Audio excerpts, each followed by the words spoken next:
Welcome back to the channel, everyone. For those of you who don't know us, my name is Jackie. Go by T. And in today's video, we are going to take it a step back. We released a video previously about all the things to make sure you look for when you're choosing a realtor and all that other stuff. But today we're going to talk about, even before you even think about choosing a realtor, what you need to do to make sure that you are set up for success. Yes, the first thing I'm going to say, Jack, is look up the Panama statute. That's a good one, T. Yeah, that is a good one. I'm about to go That is a good one. I know. That is a good one. Let me tell y'all, it is completely in Spanish. So if you don't know Spanish, convert that thing over using AI and literally have it right there in English and read it. Because what these realtors are saying is, oh, there is no rules we have to follow when it comes to landlording. The rules out there exist only for commercials. No. And tall buildings. Specifically mentions in there residential.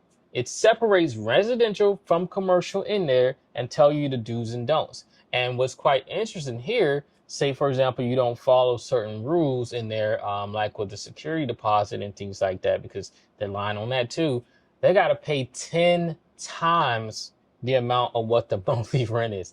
Ooh, that's a hefty charge. Yeah, 10 times. But it will take for someone to understand that statute and read that statute and not listen to the BS that these realtors, these realtors say that these realtors are telling you, to then just simply file and report that, unethical behavior.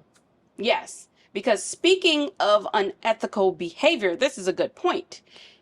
As you know, if you are a realtor, no matter what country, what state, wherever you are at, all realtors have to follow a guideline. Exactly. They have to be licensed in order to call themselves a realtor.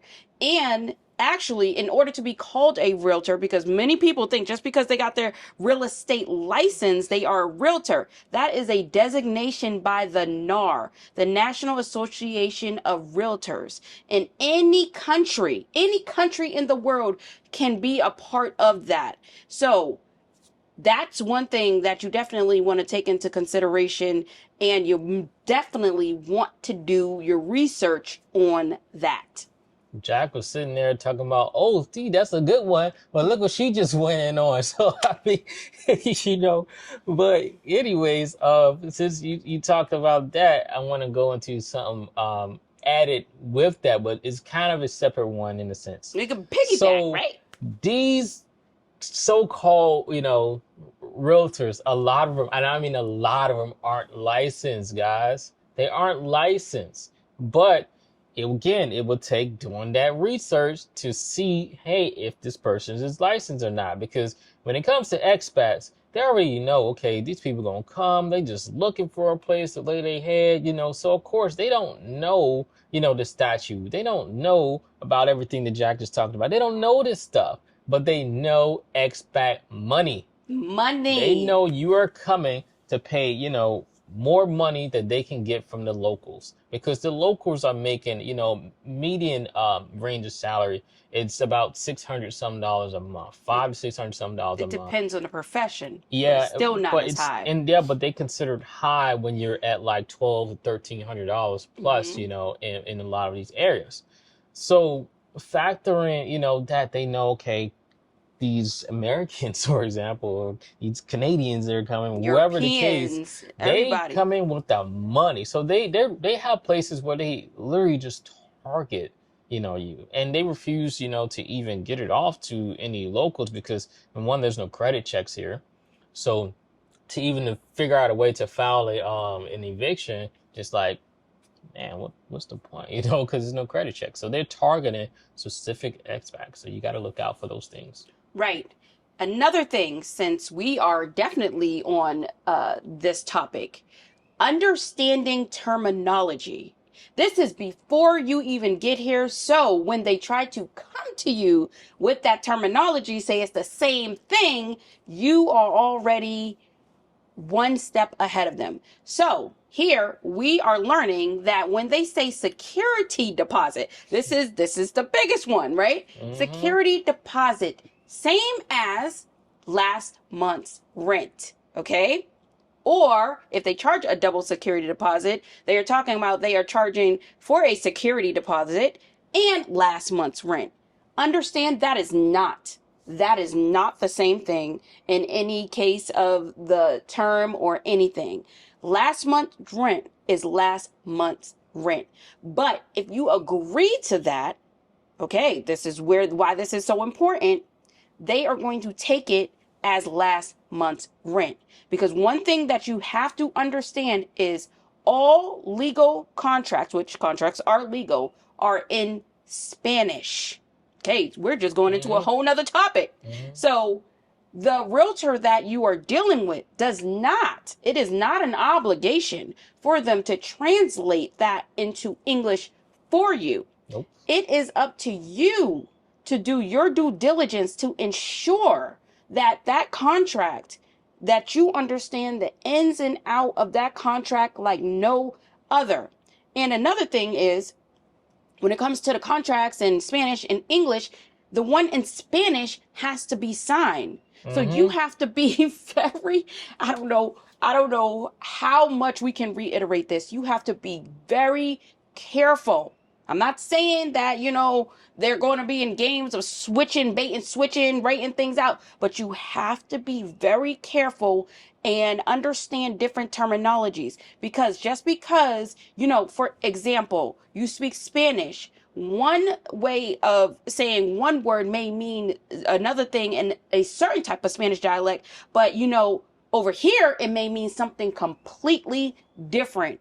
So make sure you have your AI tools. We keep talking about these AI tools. Make sure you have your AI tools if you do not know how to speak Spanish, or have someone that you can trust that speaks Spanish that can interpret that for you, or pay for a lawyer to be able to do that on your behalf.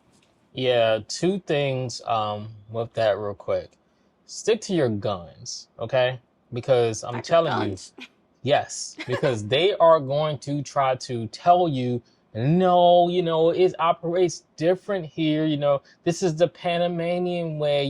This is not America. That's what they say. So for all you folks out there, oh, you're still in America, they don't consider it that, okay?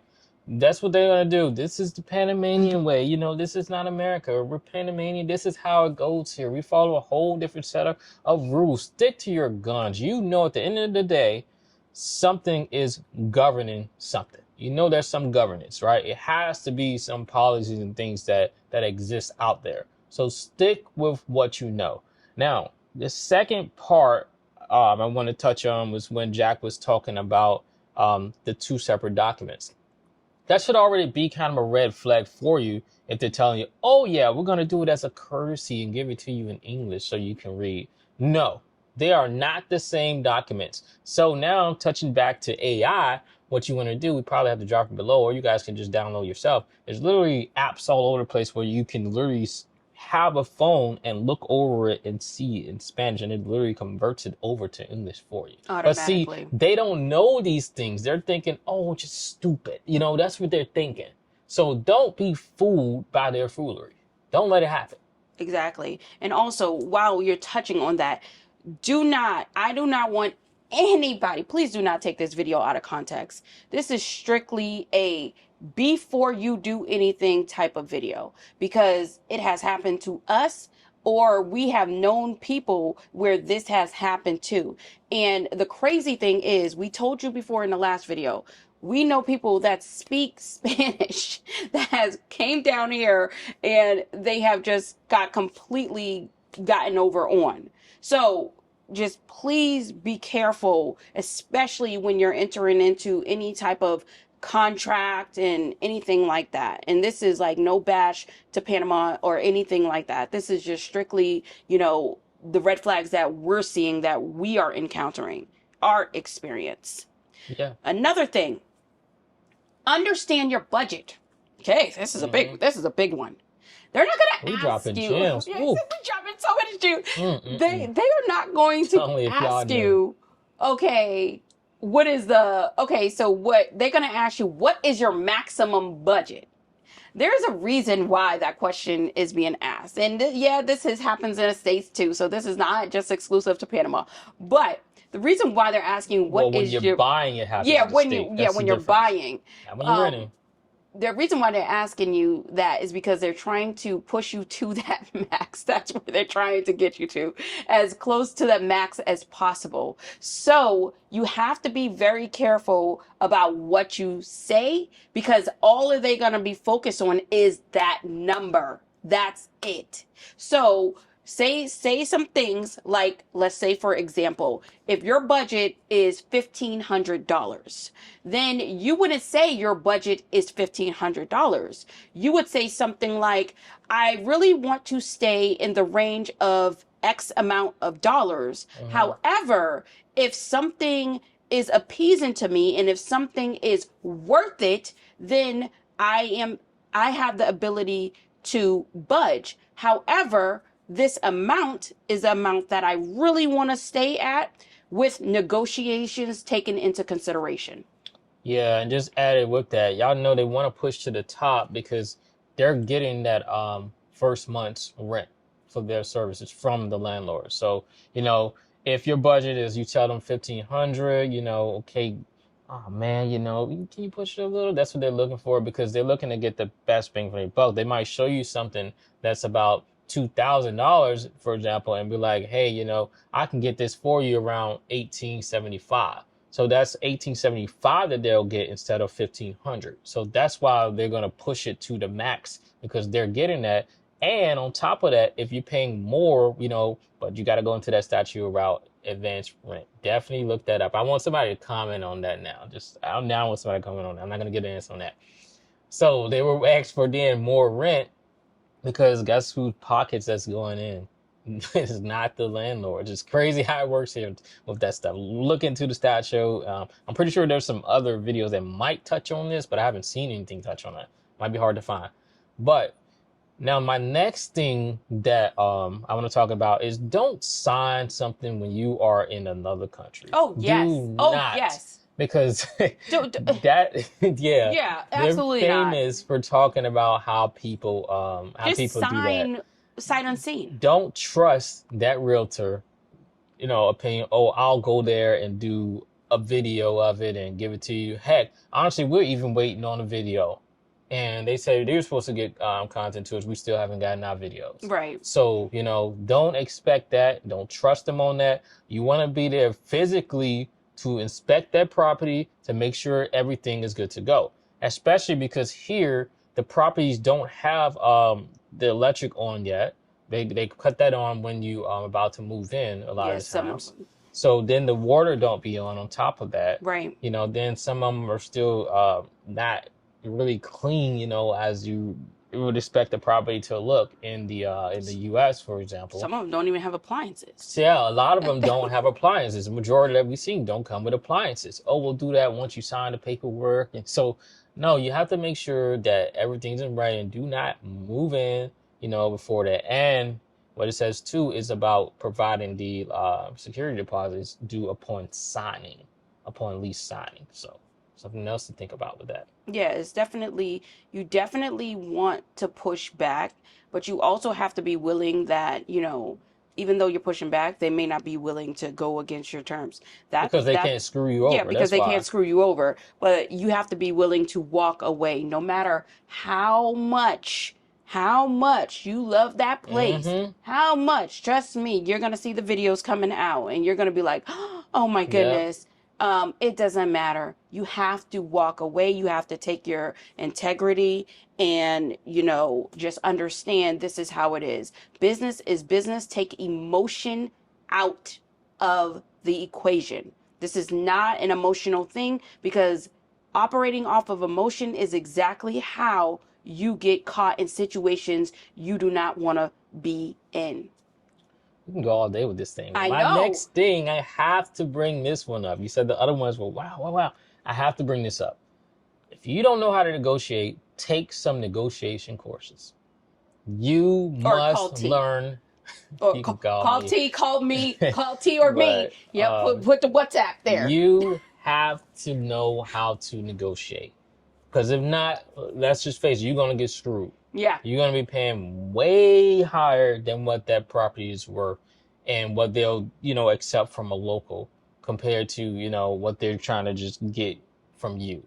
And you may think that's okay because, it's only this, but no, it's not okay because you're taxing you heavy, so you must know how to negotiate really good to the point, you're not going to just be all weak and back off and let them say, this is what it is, because they like to control the lease terms too. Oh, this is the lease term. Oh, no, nope, you ain't flexible. All right, cool. No, negotiate all that because there are plenty, I mean, plenty of properties, a lot of properties, especially the ones that are sitting waiting on expats. We've seen nice ones that have been sitting for like 6 months and stuff. So, for example, we're like, wow. And these are really nice apartments, houses, everything. It's because they target it. Because even in those 6 months, what they'll get to a local compared to what has been sitting to what they're going to get and start collecting from an expat, still don't even touch it. Right. They begged us not. Still don't even touch it. They begged us not to cancel that deal with that.